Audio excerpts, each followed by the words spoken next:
अध्याय 6 दृढधन्वा राजाची कथा। फार वर्षापूर्वी हैहय नावाच्या देशात दृढधन्वा नावाचा एक राजा होता। तो कलावंत, विद्यासंपन्न आणि मोठा गुणवान होता। त्याची राणी गुणसुंदरी ही सुद्धा मोठी चतुर, शहाणी आणि पतिव्रता होती। या जोडप्याला 4 पुत्र आणि 1 कन्या अशी संतती होती। राजाला कशाचेच काही कमी नव्हते।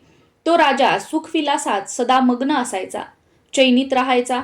पण राजाला कधी कधी असे वाटे की हे एवढे सुख, राजवैभव आणि विलासी जीवन आपल्याला कसे लाभले?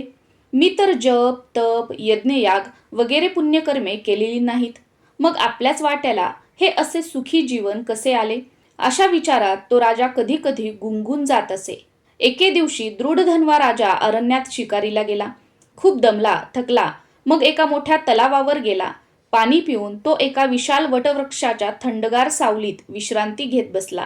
तेवढ्यात काय नवल झाले, त्या वटवृक्षाच्या फांदीवर एक पोपट आला आणि तो मनुष्यवाणीने म्हणाला, राजा, सावध हो, सावध हो।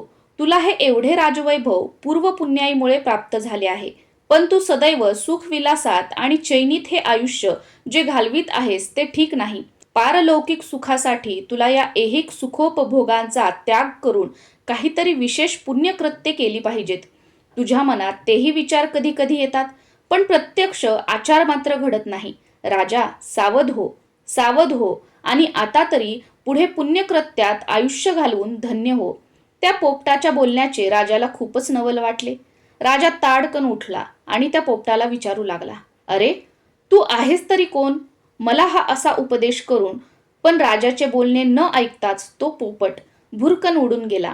राजा पुन्हा विचारात पडला।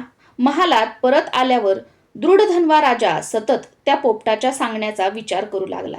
तो सदैव त्याचे चिंतनात मग्न राहू लागला। खाणे नाही, पिणे नाही, झोप नाही।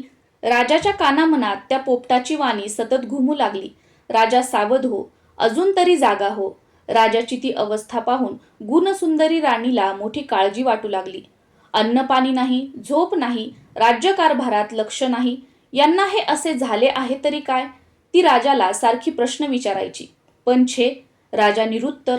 1 नाही की 2 नाही, सदैव विचार चिंतनात, निवांत, शांत, खिन्न, उदास। नंतर एके दिवशी वाल्मिकी मुनींची स्वारी दृढधन्वा राजाकडे आली। राजाने त्यांचे यथोचित छान स्वागत केले। वाल्मिकी मुनी प्रसन्न होऊन म्हणाले, राजा, तू धन्य आहेस।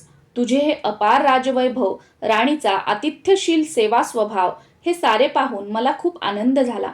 ही सारी ईश्वराची कृपा आणि तुझी पूर्वपुण्याई।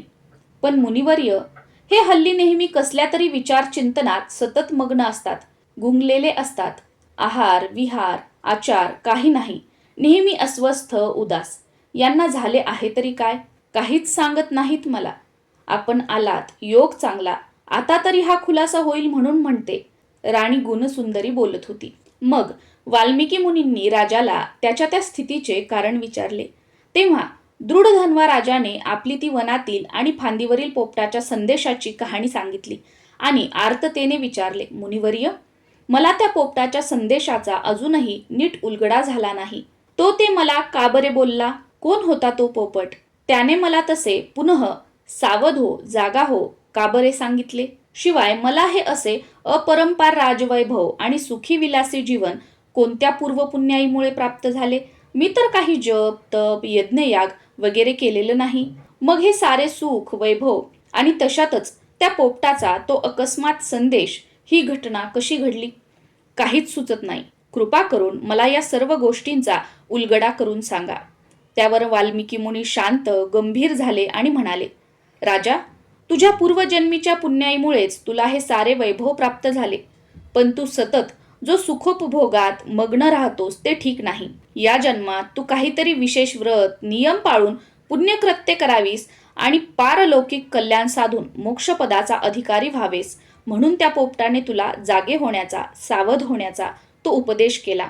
अरे, तो पोपट म्हणजे तुझ्या पूर्वजन्मातला पुत्रच आहे। तो शुकदेव, फार चतुर, शहाणा सुपुत्र। तेवढ्यात राजाने आतुर होऊन विचारले, मुनिवर्य, माझ्या त्या पूर्वजन्माची कहाणी तरी मला सांगा। त्या जन्मात मी कोणती पुण्याई केली? तो पोपट शुकदेव आमचा पुत्र कसा? कृपा करून सगळे सांगावे, तरच मी धन्य होईन। ती कथा पुढील 7व्या अध्यायात दिली आहे।